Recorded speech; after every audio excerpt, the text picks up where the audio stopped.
Now starting to see an increase in COVID numbers in the region, and some are wondering if it's tied to spring breakers or to something else. The Valley Today's Brian Sherrod spoke with a health expert and joins us live this morning with the latest on what they think is causing the increase.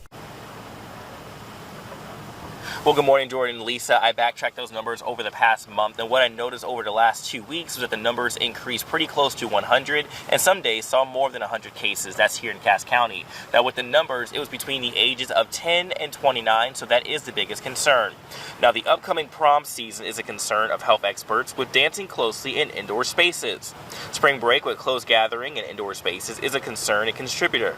Now, the expiration of the mask mandate, not so much, since a majority of residents are still wearing their mask. Now, this age group is consistently the first ones to not only contract COVID-19, but also be a wide spreader. And getting this vaccine is crucial for this age group. Kind of the challenge with colleges and universities right now is we're getting near the end of the school year.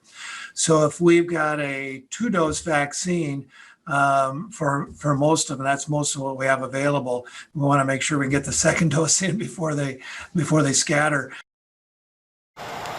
Now, there is some good news. As of Monday, those 16 and older can get vaccinated through Sanford and other health departments. Now, Sanford has 3,000 vaccine doses to provide this week, and they open up their availability today. It has openings until mid-April, and the hospitalizations and deaths have decreased as well. Now, those living in Clay County can actually come to Sanford to get vaccinated right here at the Gordman's Vaccination Center, because public health says they can't vaccinate the 16 and 17-year-olds because they only had that Moderna vaccine. Now, if you are interested in signing up, head over to valleynewslive.com. Brian Sherrod reporting live. Thank you for that update. It is now 6:51 on this Wednesday morning, the final day of March, and we get a check to see if it's going in like or going out like a lamb or a lion. I think that's the saying anyway. Good morning, Lisa.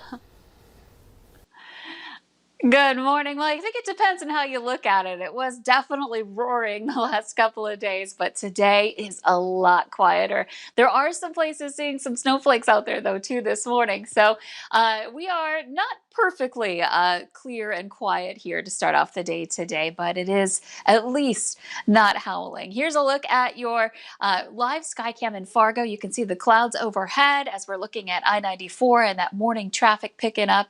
Just a little bit of that sunrise peeking out between the horizon and those clouds here today. So conditions are starting off relatively quiet, but here's a look at our radar. Fargo, seeing some of those flurries from time to time. You could see there's more of those out to the west by Castleton, the Valley City area, and other spots maybe not showing up on the radar at least, but we're still seeing some flakes out there this morning. We'll expand the view here to show you that we've got some clouds in spots, other places enjoying some clear skies here to start off your Wednesday morning. Wind speeds are anywhere from about 5 to 15 miles per hour. Now, we still have a couple of gusts to 25 in Baudette and 18 in Fergus Falls, but that's not bad compared to, of course, what we saw on Monday especially. We had a peak gust in the valley of 68 miles per hour. That was in Leeds. Definitely nothing like that here this morning, but it is a northwesterly flow, and that keeps our temperatures cool. Look at this temperature map.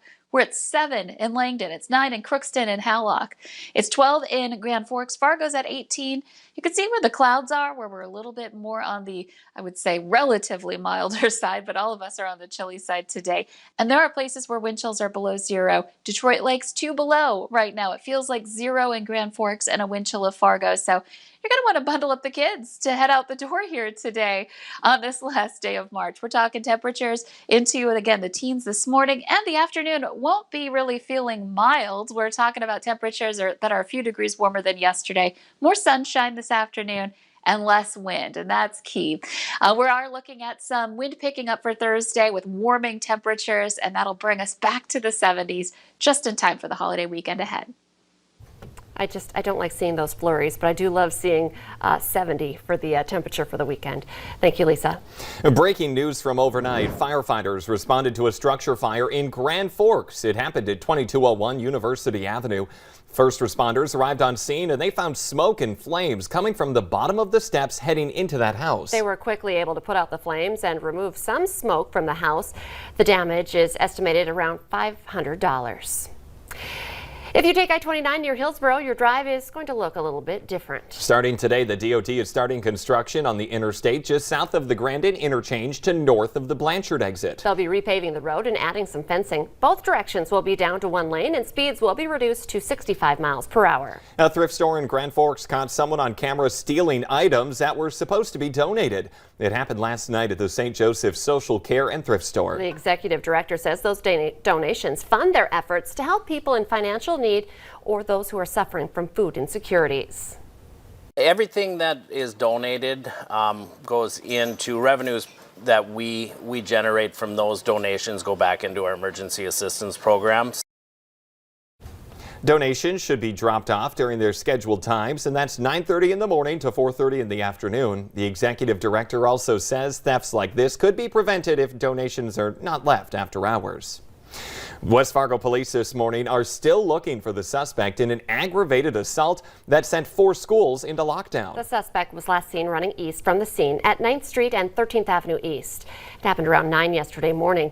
Police asked for all exterior doors to be locked at the West Fargo High School and also 3 nearby elementaries, Eastwood, Ellie Berger, and Willow Park. Police lifted the closure about 90 minutes later, saying there is no threat to the schools or students. The police haven't released any more information yet, saying that it would jeopardize their investigation. It was an emotional day 2 of testimony in the trial of former Minneapolis police officer Derek Chauvin. He's charged in the death of George Floyd. 6 witnesses took the stand, all there last May when Floyd died. 18-year-old Darnella Frazier captured the video that went viral that showed Chauvin kneeling on Floyd's neck. She told the jury about how that day changed her life and how she wished she could have done more to help Floyd. Investigators in that Schroeder fire that has been raging across South Dakota now say that fire was caused by humans, but specifically how it was caused is under investigation. The fire is the largest of 3 separate wildfires in South Dakota and has burned over 3 square miles. Officials were hoping to have that fire at least 50% contained by the end of the day yesterday. No word on if they have reached that goal or not. Still no word on what caused a grass fire near Mentor, Minnesota the other day that scorched about 14,000 acres in Polk County. Authorities saying no one was seriously hurt, but some farm equipment, hay bales, and an outbuilding were destroyed. Firefighters and other agencies will be keeping an eye on the area for a couple of days, just in case any hot spots reignite.